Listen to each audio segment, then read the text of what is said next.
Hello दोस्तों, good evening. आज हम पढ़ेंगे क्लास 11th सब्जेक्ट बायोलॉजी का 50 इम्पोर्टेंट क्वेश्चन। 50 से ज़्यादा इम्पोर्टेंट क्वेश्चन पढ़ेंगे जो बहुत वीवीआई है, एग्ज़ाम के लिए आपको बहुत हेल्पफुल साबित होगा, मदद करेगा। इसमें से एग्ज़ाम में बहुत क्वेश्चन डायरेक्टली आ जाएंगे आपको, यानी कि बहुत मदद मिलने वाला है। आप इसको अच्छे से कंप्लीट कर लीजिएगा। उम्मीद करते हैं कि आप इसको अच्छे से देखिएगा। एक बार ना समझ में आए दोबारा देखिएगा, समझ में आएगा और आपको ये एग्ज़ाम में मदद करेगा। अगर आप मेरे चैनल पे नए हैं तो मेरे चैनल को लाइक और सब्सक्राइब जरूर करें। चलिए देखते हैं क्वेश्चन नंबर 1। क्वेश्चन पहला क्या है? ग्रेना की इकाई क्या है? ग्रेना की इकाई क्या कहलाता है? तो ग्रेना की इकाई थैलाक्वाइड कहलाता है। ग्रेना की इकाई क्या कहलाता है? थैलाक्वाइड कहलाता है। इसके बाद नेक्स्ट क्वेश्चन, कोशिका भित्ति किससे मिलकर बनी होती है? तो कोशिका भित्ति तो सबसे पहले समझेंगे कि मानव में कोशिका भित्ति नहीं पाया जाता है। कोशिका भित्ति केवल पादप कोशिका में ही पाए जाते हैं जो सेल्यूलोज के बने होते हैं। कोशिका भित्ति क्या चीज के बने होते हैं? सेल्यूलोज के बने होते हैं। और घास वगैरह में ज़्यादा सेल्यूलोज पाया जाता है, पादप के पत्ती में सेल्यूलोज पाया जाता है। इसीलिए सेल्यूलोज यानी कि जो शाकाहारी होते हैं, वो शाकाहारी जीव के छोटी आंत जो होता है, छोटी आंत वो लंबी होता है। छोटी आंत क्या होता है? लंबी होता है, क्योंकि सेल्यूलोज जल्दी से पाचन नहीं होता है। इसलिए शाकाहारी जीव का छोटी आंत क्या होता है? तो लंबी होता है। इसके बाद देखेंगे क्वेश्चन, तो यहाँ पे आंसर क्या हो जाएगा? सेल्यूलोज हो जाएगा। इसके बाद नेक्स्ट क्वेश्चन देखेंगे, अप्रकाशीय अभिक्रिया कहाँ पर होती है? अप्रकाशीय यानी बिना प्रकाश वाला अभिक्रिया कहाँ होता है? तो पीठिका में होता है। कहाँ पे? तो पीठिका में। इसके बाद नेक्स्ट क्वेश्चन करेंगे, कार्बनिक नाइट्रोजन का अमोनिया में रूपांतरण। नाइट्रोजन है और नाइट्रोजन का अमोनिया में रूपांतरण, नाइट्रोजन का अमोनिया में रूपांतरण क्या कहलाएगा? तो अमोनिफिकेशन क्या कहलाएगा? क्या चीज? अमोनिफिकेशन। इसके बाद देखेंगे, पौधों के वृद्धि हार्मोन कौन कौन से हैं? पौधों के वृद्धि हार्मोन दो ठो होता है, एक ऑक्सिन होता है और एक जिब्रेलिन होता है।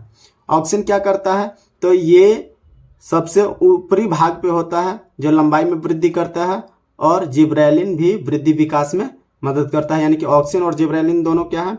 तो पौधों के वृद्धि करने वाले हार्मोन होते हैं। इसके बाद देखेंगे क्वेश्चन, इसके बाद क्वेश्चन नंबर है 6, यूरिया उत्सर्जित करने वाले जीव कहलाते हैं। यूरिया को उत्सर्जित करने वाले जीव क्या कहलाते हैं? तो यूरियोटेलिक। यूरिया उत्सर्जित करने वाले यूरियाटेलिक, लेकिन यहाँ पे रहेगा यूरिक उत्सर्जित करने वाले, यूरिक अम्ल उत्सर्जित करने वाले हो जाएंगे यूरिकोटेलिक। यूरिया उत्सर्जित करने वाले यूरियोटेलिक और यूरिक अम्ल उत्सर्जित करने वाले यूरिकोटेलिक। यहाँ से दो क्वेश्चन हम देखेंगे। इसके बाद आगे है 7वां क्वेश्चन, दूसरा सबसे बड़ा संघ कौन है? तो यहाँ पे दूसरा सबसे बड़ा संघ कौन हो जाएगा? मोलस्का। दूसरा सबसे बड़ा संघ कौन है? मोलस्का। और पहला बड़ा संघ कौन हो जाएगा? ऑर्थोपोडा। ऑर्थोपोडा सबसे बड़ा संघ है और मोलस्का दूसरा सबसे बड़ा संघ है। इसके बाद क्वेश्चन देखेंगे 8, मक्का का वैज्ञानिक नाम क्या है? तो मक्का का वैज्ञानिक नाम जिया मेज है। मेज माने मक्का, ऐसे भी हम लोग जानते हैं, तो इसका वैज्ञानिक नाम क्या हो जाएगा? जिया मेज, जियो रेमेज याद रखने के लिए जियो रेमेज। इसके बाद चना का क्या हो जाएगा? तो चना का साइसर एरिटीनम हो जाएगा। चना का साइसर एरिटीनम, साइसर एरिटीनम। आप लोग भी 2-3 बार बोलिएगा मित्र, तो आपको भी कंप्लीट हो जाएगा, क्योंकि कोई कोई नाम टेढ़ा मेढ़ा होता ही है। तो आप इसे 2 बार 3 बार बोलकर जरूर कंप्लीट करें, क्योंकि साइसर एरिटीनम ये कुछ टेढ़ा नाम है, तो आपको 2-3 बार 4 बार बोलना पड़ेगा। और एग्जाम बहुत नज़दीक है, तो इसलिए आप इसे जल्दी कंप्लीट कर लें, अच्छा रहेगा। सूर्यमुखी का तो हेलियंथस एनम, सूर्यमुखी का हेलियंथस एनम, सूर्यमुखी का हेलियंथस एनम। इसके बाद गन्ना का क्या हो जाएगा? Saccharum officinarum, Saccharum officinarum, Saccharum officinarum. ये हो गया गन्ना यानी कि ईख का। इसके बाद क्वेश्चन है इसके बाद का क्वेश्चन, वायु कोश, क्वेश्चन नंबर 9, वायु कोश किस वर्ग के प्रमुख विशेषता है?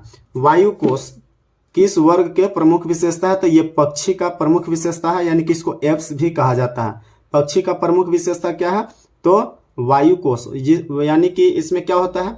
तो वायु कोश में हवा भरने का जगह होता है, जिसके कारण पक्षी का भार कम हो जाता है, पक्षी का वजन कम रहता है और पक्षियां आसानी से उड़ पाती हैं, इसलिए पक्षियों में वायु कोश पाया जाता है।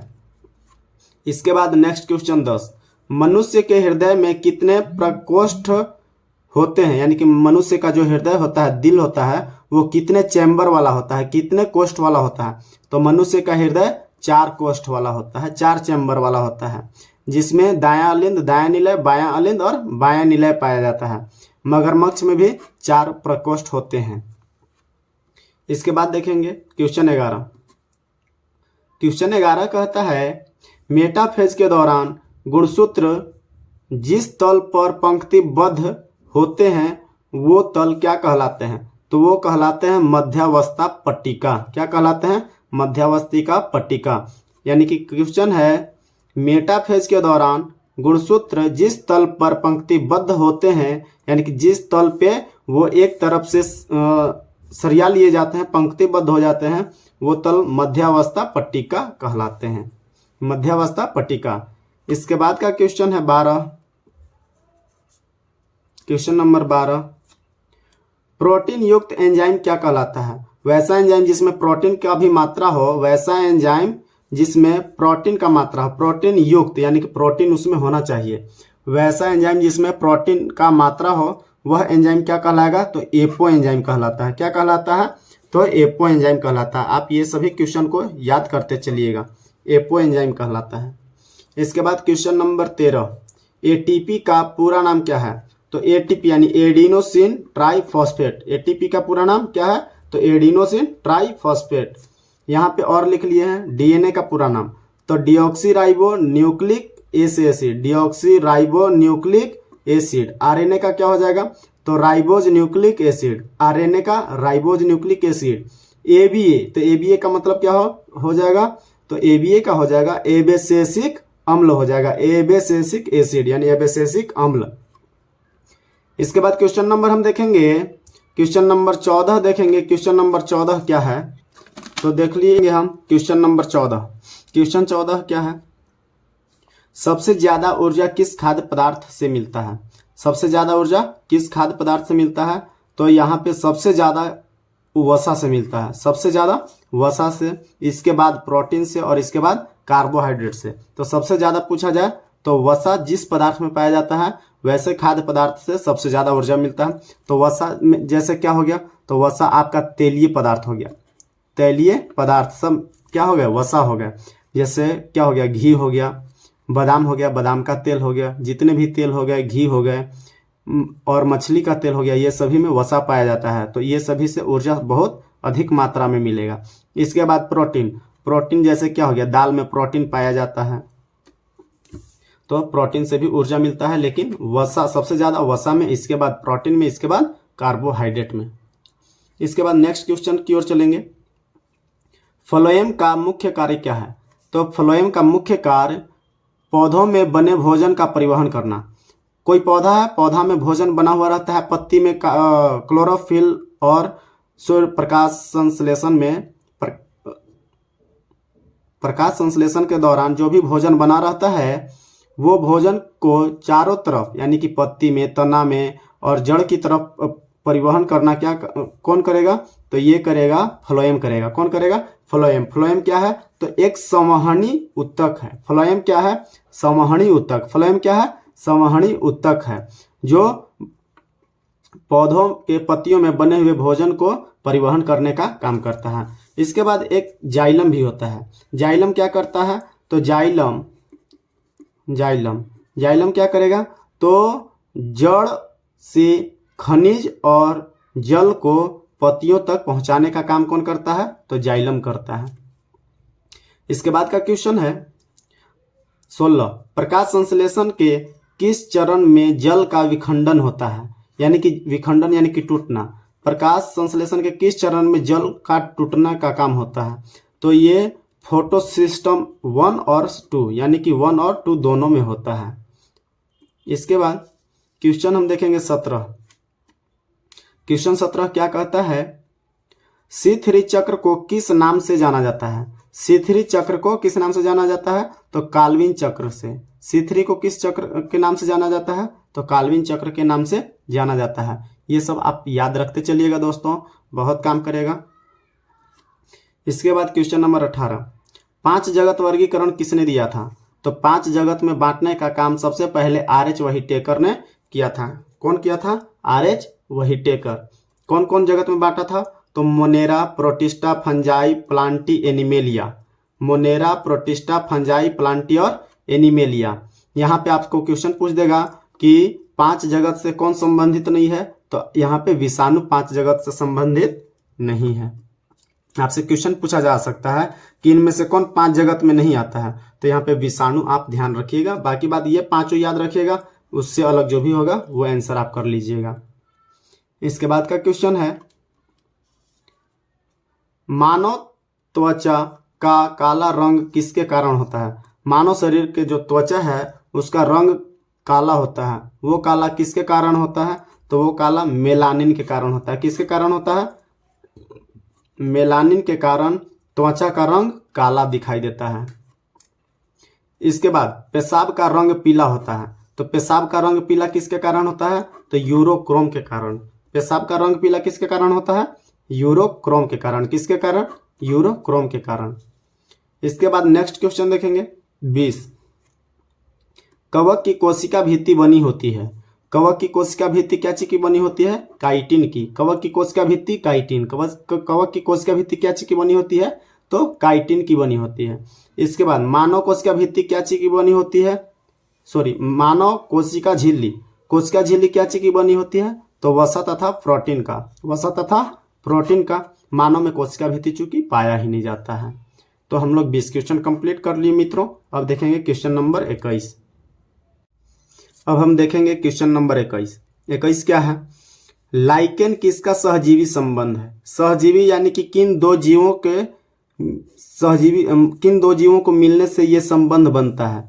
अगर 2 जीव मिलने से एक दूसरे को, जैसे कि कोई 2 जीव है, 2 जीव दोनों एक दूसरे को कुछ न कुछ सहयोग कर रहे हैं, तो उसी को सहजीवी संबंध कहा जाता है। तो लाइकेन किसका सहजीवी संबंध है? तो लाइकेन कवक और शैवाल का सहजीवी संबंध होता है। तो क्वेश्चन पूछा जाएगा कि कवक और शैवाल का सहजीवी संबंध क्या कहलाएगा? तो लाइकेन कहलाएगा। या लाइकेन किसका सहजीवी संबंध है? तो कवक और शैवाल का। इसके बाद क्वेश्चन नंबर 22, कोशिका सिद्धांत किसके द्वारा प्रतिपादित किया गया? कोशिका सिद्धांत किसके द्वारा प्रतिपादित किया गया? तो ये स्लाइडेन और सवान इन दोनों ने मिलकर कोशिका सिद्धांत दिया। कोशिका सिद्धांत में क्या होता है? इन्होंने कोशिका सिद्धांत के बारे में क्या बताया? तो इन्होंने बताया कि जो भी जीव होते हैं उनका कोशिका अगले जीव में उन्हीं पहले वाले जीव के तरह बढ़ते रहता है। यही कोशिका सिद्धांत के बारे में बताए थे। अब देखेंगे कोशिका का खोज कौन किया था? तो रॉबर्ट हुक किया था। इसमें भी कौन सा कोशिका था? तो ये मृत कोशिका था। कैसा कोशिका था? तो ये मृत कोशिका था। और जीवित कोशिका का खोज कौन किया था? तो जीवित कोशिका का खोज ल्यूवेनहॉक, एंटोन वॉन ल्यूवेनहॉक ने किए थे जीवित कोशिका का खोज, एंटोन वॉन ल्यूवेनहॉक। इसके बाद देखेंगे केंद्रक का खोज कौन किया है? तो रॉबर्ट ब्राउन। और क्रेब्स चक्र का खोज कौन किया है? तो क्रेब्स नामक वैज्ञानिक ने क्रेब्स चक्र के बारे में बताया था। इसके बाद क्वेश्चन देखेंगे 23, वायराइड क्या है? वायराइड क्या है? तो वायराइड एक तरह का आरएनए है, फ्री आरएनए। कैसा आरएनए? Free RNA. आरएनए का पूरा नाम तो राइबोज न्यूक्लिक एसिड यानी कि राइबोज न्यूक्लिक अम्ल। इसके बाद देखेंगे क्वेश्चन नंबर 24, टाइफाइड के लिए कौन सा टेस्ट किया जाता है? अगर मनुष्यों को टाइफाइड हो जाता है तो टाइफाइड जानने के लिए कौन सा टेस्ट किया जाता है? तो विडाल टेस्ट। टाइफाइड जानने के लिए कौन सा टेस्ट किया जाता है? तो विडाल टेस्ट कराया जाता है। इसके बाद क्वेश्चन नंबर 25 है। 25 क्वेश्चन कहता है कि लिवरवर्ट तथा मॉस किससे संबंधित है? तो लिवरवर्ट तथा मॉस ब्रायोफाइटा से संबंधित है। किससे? ब्रायोफाइटा। आप लोग को क्लास में पढ़ाया था ना मित्रों, टेरिडोफाइटा, ब्रायोफाइटा, थैलोफाइटा, इस सब। तो ब्रायोफाइटा से संबंधित है कौन? लिवरवर्ट और मॉस। इसके बाद क्वेश्चन नंबर 26 क्या है? नीलहरित शैवाल। नीलहरित शैवाल क्या है? तो नीलहरित शैवाल एक जीवाणु है। नीलहरित शैवाल क्या है? एक जीवाणु है। विषाणु क्या होते हैं? तो विषाणु जीवित और मृत दोनों हो सकते हैं। वो सजीव भी हो सकते हैं, निर्जीव भी हो सकते हैं वातावरण के अनुसार। यानी कि अगर सजीव में प्रवेश कर गए तो सजीव कहलाएंगे, और वरना वो क्या रहेंगे? तो मृत रहेंगे, यानी कि मृत जीव रहेंगे। इसके बाद क्वेश्चन है 27, एटीएस राइबोसोम की उप इकाई क्या है? ATS ribosome. तो देखेंगे कि राइबोसोम दो प्रकार के होते हैं, एक 70S होता है, एक एटीएस होता है। तो 70S का उप इकाई क्या है? तो 50S प्लस 30S, जो प्रोकैरियोटिक कोशिकाओं में पाया जाता है। आपसे यह भी क्वेश्चन पूछा जा सकता है कि प्रोकैरियोटिक कोशिकाओं में कौन सा राइबोसोम पाया जाता है? तो 70S। और यूकैरियोटिक कोशिकाओं में कौन सा राइबोसोम पाया जाता है? तो 80S पाया जाता है। तो प्रोकैरियोटिक यानी कि छोटे में छोटा और बड़े में बड़ा, यानी कि प्रोकैरियोटिक में 70S और यूकैरियोटिक में 80S। तो मानव का जो कोशिका होता है वो यूकैरियोटिक होता है और 80S, एस माने सेंडिमेंट कोएफिशिएंट होता है। और जो 80S राइबोसोम है वो 60 और 40 का होता है। इसके बाद क्वेश्चन देखेंगे 28, आरएनए में थाइमिन के बदले क्या पाया जाता है? तो आरएनए जो है वो आरएनए में थाइमिन के जगह पे यूरेसिल पाया जाता है। आरएनए में थाइमिन के जगह पर क्या पाया जाता है? तो यूरेसिल पाया जाता है। देखेंगे डीएनए में कौन से चीजें होता है? तो ये सब कार्बनिक नाइट्रोजनी क्षार है। कार्बनिक नाइट्रोजनी क्षार, ये सभी के सभी जो हैं वो नाइट्रोजनी क्षार हैं। एडेनिन, ग्वानिन, थाइमिन, साइटोसिन क्या है? तो नाइट्रोजनी क्षार हैं। तो डीएनए में कौन से नाइट्रोजनी क्षार पाए जाते हैं? तो एडेनिन, ग्वानिन, थाइमिन और साइटोसिन पाया जाता है। और वही आरएनए में क्या होता है? तो थाइमिन के जगह पे यूरेसिल पाया जाता है। आरएनए में थाइमिन के जगह पर क्या पाया जाता है? तो यूरेसिल पाया जाता है। ये डीएनए है। डीएनए में ए यानी कि एडेनिन, साइटोसिन, ग्वानिन और थाइमिन होता है। एडेनिन, साइटोसिन, ग्वानिन और टी से थाइमिन होता है। एसीजीटी। अब हम देखेंगे क्वेश्चन नंबर 29। क्वेश्चन नंबर 29 क्या है? फ्लूइड मोजाइक मॉडल किनके द्वारा दिया गया था? फ्लूइड मोजाइक मॉडल किनके द्वारा दिया गया था? तो ये दिया गया था सिंगर निकोलसन के द्वारा। किनके द्वारा? सिंगर निकोलसन के द्वारा। इसके बाद क्वेश्चन है 30, वह प्रथम स्थलीय पौधा जिसमें संवहनीय उत्तक उपस्थित था। वह सबसे पहला स्थलीय पौधा, स्थल मतलब जमीन पर रहने वाला, कौन सा पौधा है जिसमें संवहनीय उत्तक जैसे कि जाइलम हो गया, फ्लोएम हो गया, ये सब क्या है? संवहनीय उत्तक है। तो ये टेरिडोफाइटा क्या हो जाएगा? टेरिडोफाइटा वह प्रथम स्थलीय पौधा है जिसमें संवहनीय उत्तक पाया गया था। इसके बाद क्वेश्चन है 31, दोहरा निषेचन किसकी प्रमुख विशेषता है? दोहरा निषेचन किस में पाया जाता है? तो ये आवृत बीजी में। आवृत बीजी में क्या होता है? तो दोहरा निषेचन होता है। इसके बाद क्वेश्चन है रक्त में कौन सा धातु पाया जाता है? तो रक्त में आयरन पाया जाता है। आयरन यानी Fe, फेरस लोहा पाया जाता है। लोहा से हीमोग्लोबिन, हीमोग्लोबिन से आरबीसी और आरबीसी से रक्त बनता है। तो आपसे क्वेश्चन पूछा जाता है कि रक्त में कौन सा धातु पाया जाता है? तो लोहा पाया जाता है। इसके बाद देखेंगे रक्त स्कंदन के बारे में कुछ समझ लेते हैं। स्कंदन मतलब जमाव होता है, रक्त का जमाव। तो रक्त का जमाव किससे होता है? तो आप प्लाज्मा रहे तभी सही आंसर है, विटामिन के हो तभी सही आंसर है, कैल्शियम हो तभी सही आंसर है, और फाइब्रिनोजन प्रोटीन। फाइब्रिनोजन क्या है? प्रोटीन है। तो ये सभी के सभी सही आंसर हैं जो कि रक्त स्कंदन में काम आते हैं। इसके बाद का क्वेश्चन नंबर 33 है। 33 क्वेश्चन कहता है विषाणुओं में प्रोटीन से बना आवरण क्या कहलाता है? विषाणुओं में जो प्रोटीन से आवरण बना होता है वो क्या कहलाता है? तो कैप्सिड कहलाता है। क्या कहलाता है? कैप्सिड कहलाता है।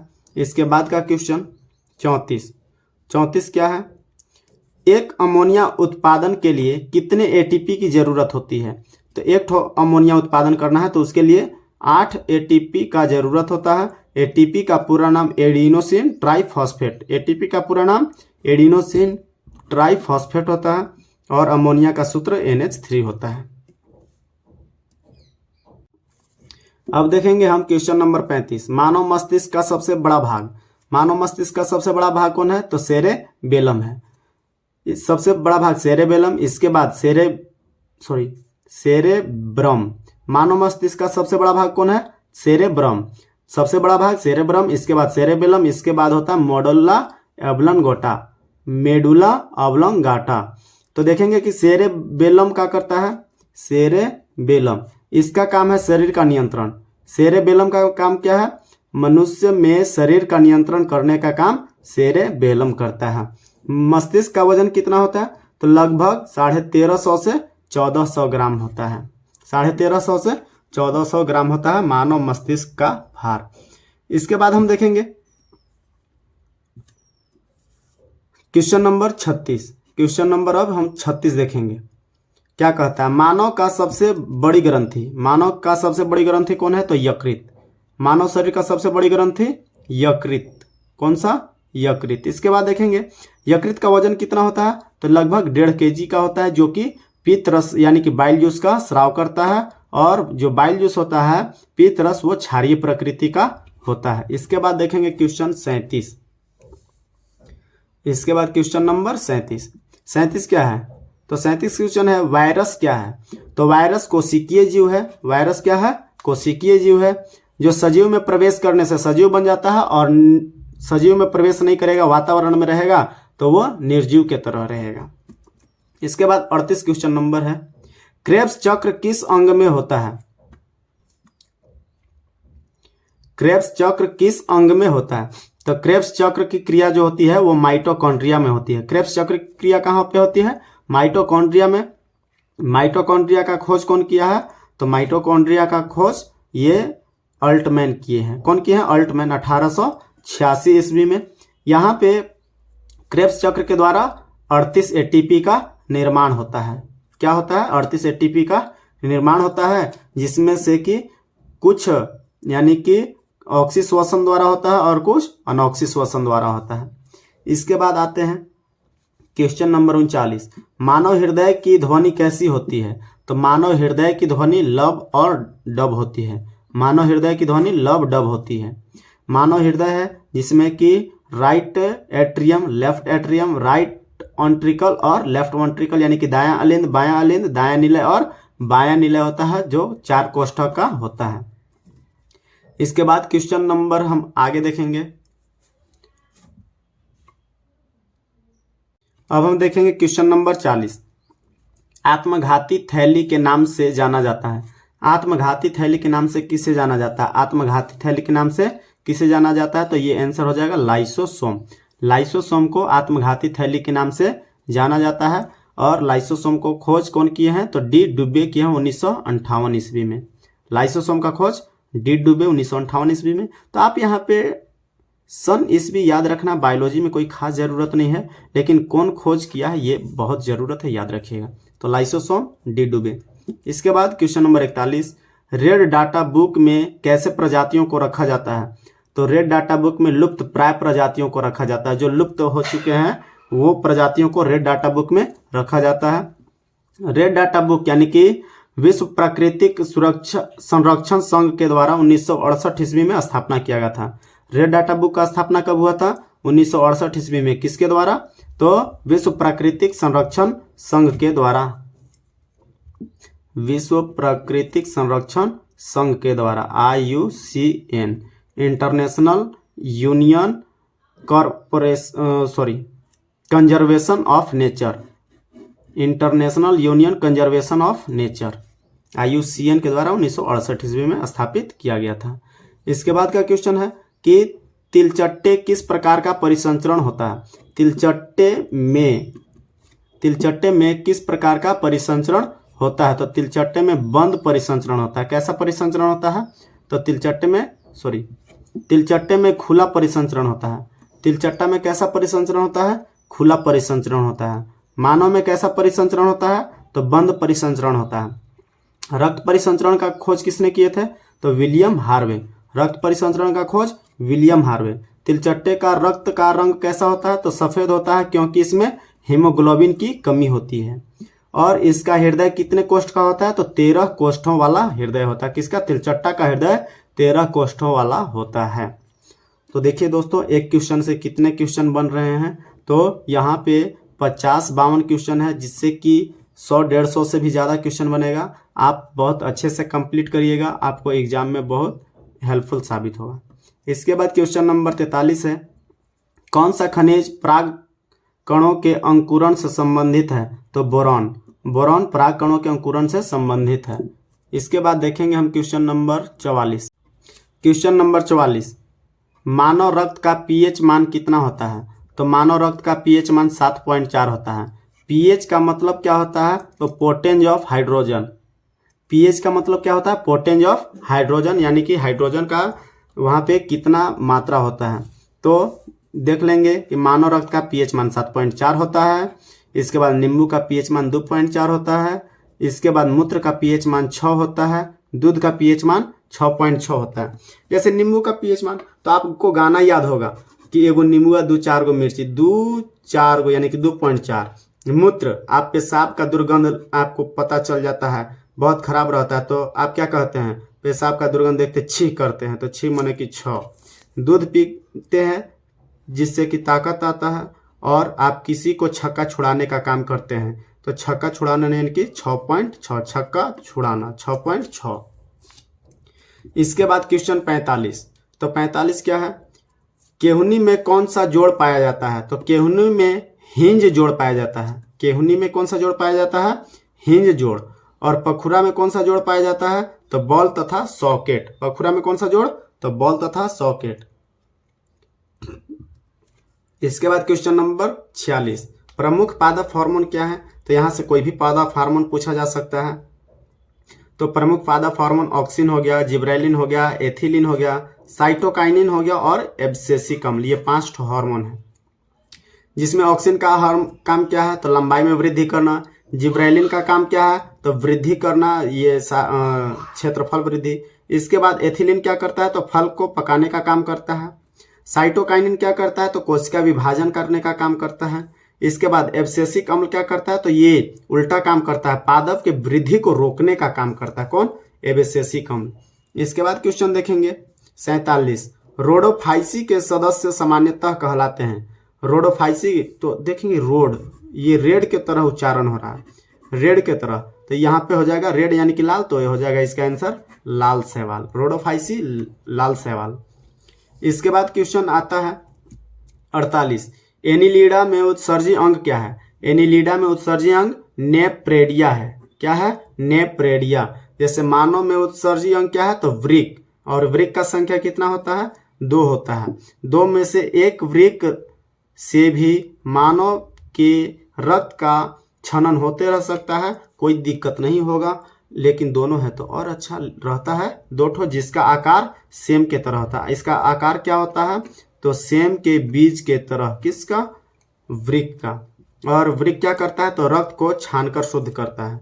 इसके बाद क्वेश्चन नंबर 49 है, वर्गीकरण की आधारभूत इकाई क्या है? वर्गीकरण की आधारभूत इकाई क्या है? तो ये प्रजाति के अनुसार वर्गीकरण किया गया। किसके अनुसार? प्रजाति के अनुसार। इसके बाद क्वेश्चन नंबर 50। क्वेश्चन नंबर 50 क्या कहता है? संयोजी उत्तक का उदाहरण क्या है? तो संयोजी उत्तक यानी कि जो पूरे शरीर को संयोग यानी कि जोड़कर रखता है, उसी को हम संयोजी उत्तक कहते हैं, जिसका उदाहरण रक्त है, हड्डी है और त्वचा है। चूंकि रक्त भी पूरे शरीर में है, हड्डी भी और त्वचा भी, इसलिए रक्त, हड्डी और त्वचा, ये तीनों को हम संयोजी उत्तक कहते हैं। उसमें से भी रक्त को हम तरल संयोजी उत्तक कहते हैं, चूंकि रक्त तरल है यानी कि लिक्विड है, इसलिए तरल संयोजी उत्तक क्या हो जाएगा? रक्त हो जाएगा। इसके बाद का क्वेश्चन नंबर 51, प्रकाश संश्लेषण में प्रकाश अभिक्रिया कहाँ होती है? तो ग्रैना में। प्रकाश संश्लेषण में प्रकाश अभिक्रिया कहाँ पे होती है? तो ग्रैना में होती है। और प्रकाश संश्लेषण जो होता है वो सूर्य के प्रकाश की उपस्थिति में ही हो सकती है, ये रात में नहीं हो सकती है। इसके बाद का क्वेश्चन है 52, मानव में पसलियों की संख्या कितनी होती है? तो मानव में पसलियों की संख्या 24 होती है, यानी कि 12 जोड़ी होती है, जिसमें से कि 12 जोड़ी में से ऊपर के 10 जोड़ी जो होते हैं वो 10 जोड़ी को एक बीच में स्टर्नम नामक हड्डी रहकर ये दोनों तरफ से ज्वाइंट रहता है और बाकी 11वां और 12वां दोनों तरफ से जो होता है वो खुला रहता है। तो ये क्वेश्चन भी पूछा जा सकता है कि तैरती पसलियां, ये जो दो ठो खुले पाए जाते हैं उसी को तैरती पसलियां के नाम से जाना जाता है, जिसकी संख्या 4 होती है और जोड़ा में 2, एक जोड़ा और 2 जोड़ा। जबकि हम सांप में देखेंगे तो सांप में कोई भी पसलियां जुड़ा हुआ नहीं रहता है, सभी के सभी खुला हुआ रहते हैं, जिसके कारण सांप निकलता है तो वो पूरे अच्छे तरह से निकल जाता है। वरना अगर ये दोनों तरफ से जुड़े हुए रहते तो सांप किसी भी चीज को अच्छे से नहीं निगल पाता। इसलिए सांप में जो पसलियां होता है वो सब खुला रहता है, एक दूसरे से जुड़ा नहीं रहता है। तो अभी हम क्वेश्चन नंबर 1 से लेकर अभी हम क्वेश्चन 1 से लेकर 52 तक, अभी हम बायो बोल रहे थे, क्वेश्चन नंबर 1 से लेकर 52 तक हम पूरे अच्छे से इसको डिस्कशन किए। अपने से दोस्तों क्वेश्चन हमने बनाया, अपने से इम्पोर्टेंट क्वेश्चन चुन चुन कर लिखे हैं और आप लोग को बताने के लिए ये मेहनत किए। आपके एग्जाम में अगर कुछ भी क्वेश्चन टकरे तो आपको हेल्पफुल साबित होगा, लगेगा कि हाँ सर का मेहनत सफल रहा, यानी कि क्वेश्चन मिला। तो थैंक यू दोस्तों। अगर ये वीडियो आपको अच्छा लगा तो आप कमेंट में बोलिएगा। अगले विषय फिर फिजिक्स के लिए भी या जो विषय लगे वो विषय के लिए इम्पोर्टेंट क्वेश्चन हम बनाकर जरूर लाएंगे। तो आप कमेंट करिएगा, मेरे वीडियो को शेयर भी कीजिएगा और नए हैं तो लाइक और सब्सक्राइब जरूर कीजिएगा। थैंक यू दोस्तों।